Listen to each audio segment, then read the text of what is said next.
All right, everyone has asked about this lemon blueberry loaf. I made 2 last night, and I'm going to show you how to do it. And I baked until 1:30 in the morning. Yeah. I only do this for 8 hours. You can leave it longer in the fridge to make it more sour overnight. I don't like that with the sweeter loaves, so it's pretty quick for me. I'm also impatient. There's 250 grams of starter, 725 grams of warm water, 1,000 grams of flour, and then 15 of salt. You can do a little bit more salt if you want, but I just don't see the point, especially when I'm doing like other inclusions. There's salt in like literally everything that you could add in. So this is also for 2 loaves, so split it if you only want 1. I kind of split my dough into like 1/3 and then 2/3 because I made one for my friend in my smaller Dutch oven. So here I'm just mixing it until it's a little bit shaggy and then scraping off the sides a little bit. This bowl is atrocious for that because it like doesn't allow flex when I'm like scraping it. So that's kind of a bad example, but you just want it to look shaggy. Then I'm leaving it for an hour. I wet the middle of this cloth and covered it so it doesn't get that crust around it and left it. And then this is me coming back for stretch and folds round 1. I know it looks crusty. I promise it wasn't. It was like not really hydrated yet. But I'm just scraping around the sides and then I'm going to start pulling it up and stretching and folding and making the gluten, all that fun stuff. And this is not a science. People will tell you all day that sourdough is like super hard. Like again, this was the second loaf I ever made. I've made like 6 loaves ever. And it came out incredible and like was the best bread I've literally ever had. So I had to post it. Because I was shocked that I made it. I see people struggle all day and it's just people making it harder than it needs to be. Like kind of just go for it. So then I'm just leaving it, covering it 30 minutes. And I do that 4 times. This happens 4 times, stretch and folds. I didn't record every one of them. You can see it's way more hydrated. This was like the 3rd one, I think. But generally, oh yeah, this is me running back to wash my hands. / like, they were clean. I just needed water on them because it's really hard to work with dough if your hands are just sticking to it the whole time. All right, then here I'm covering with saran wrap for 2 hours or until the dough doubles in size. I'm in Colorado, so I don't know if that matters that much. It was way warmer yesterday, but I just let it chill.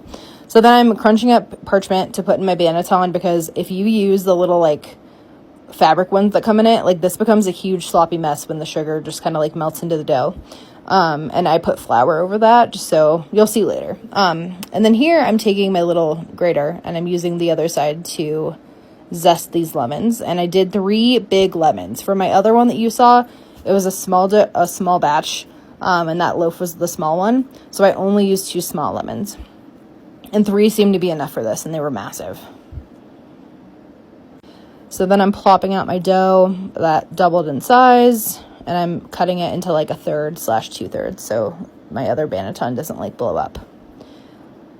Because the Dutch oven I have is way smaller, the second one. And then this clip's unnecessarily long. I'm flouring the surface because it's a little bit sticky. I'm not wetting my hands because I don't want it to like get sloppier than it's going to be. And I'm spreading it out. Some people spreads better than mine. It works out fine.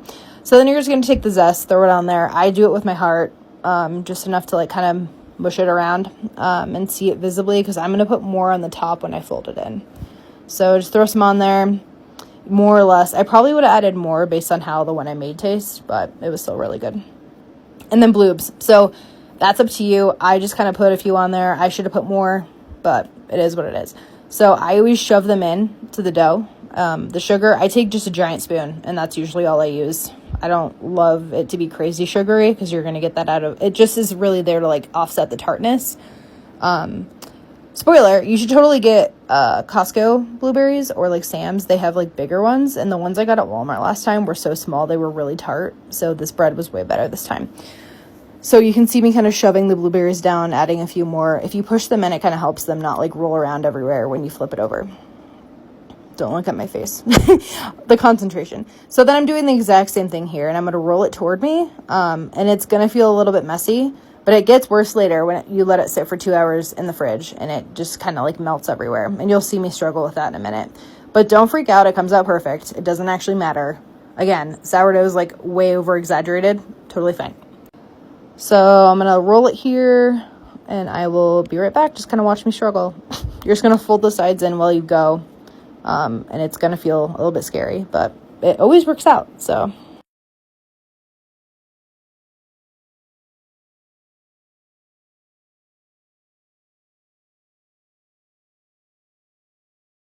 And I'm back. I just kind of like roll this around a little bit. You don't really get that surface tension you would normally get with a roll you're trying not to let fall apart. But I've never had an issue. So as long as the top's like domed like that, you're fine. So I put parchment there and there's flour in there, and then I'm plopping it over. So when I flip it back out, it should be fine, but you'll see later that the sugar did in fact melt like I thought it would. And it's a little bit of a soupy mess. So here I'm just covering it with a little plastic wrap for the fridge, and that goes in for 2 hours.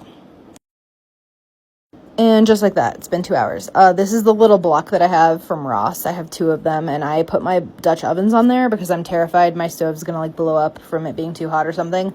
And this is where I flipped it back out of the Banneton when it's ready to bake, and you can see I am struggling. So do not stress out if that happens. It's just my Banneton last time was a sugary, nasty mess. And I should have put another layer or just used like another wax paper, but it was fine. This is how horrible it looked. And you can see me panicking a little bit. Maybe I'm trying not to show you that I'm panicking. I still cut it the same way, and I still plopped it in there, and it was completely fine. Like, gorgeous. Loved it. It's still, I would have probably cut this a little deeper, but it's fine. You lift it in there, and then make sure you shove the sides down, because I found that like it kind of hovers in there, and if I'm not pushing it down, it doesn't expand as much. And then, of course, yeet some ice cubes in there. Don't look at how gross my oven is. This is 25 minutes. And by the way, I put it in there when it was already preheated to 450 for 30 minutes. So my Dutch ovens were sitting in there the whole time. I baked it for 25 minutes, took the tops off, baked it another like 25, or measure with your heart. I kind of just like pop them out and check the bottoms to make sure they're not like raw. Some people use thermometers. I'm not doing that. I'm hoping my friend's loaf is great because I'm used to cutting them. I cut the big one and that was fine, so I'm assuming the small one's fine. But again, this isn't super organized because I'm not a baker. I'm just a girl making bread. I'm having fun though. So I'll put this in the description so you can take a photo. But some people lower the heat of their oven. I don't. I leave it at 450 the whole time, and it hasn't killed anyone yet. So let's see.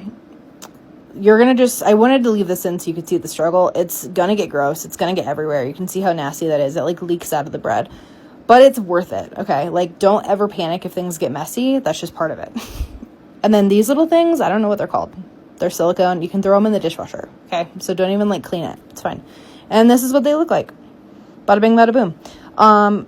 I yapped a lot, but I feel like it helps me to watch these videos. So this is me cutting the big one. Because again, the small one I'm taking to someone. Hopefully it's fine.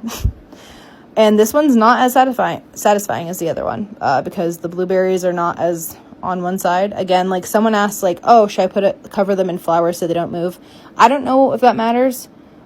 This bread was still incredible and they were still everywhere. Again, I wish I would have put more blueberries. I think that was actually the issue, is I haven't ever made one of these this big. And should have put more in there. But thank you guys for caring. It's really good. I hope you try it. And feel free to ask me any questions. I love you. Bye.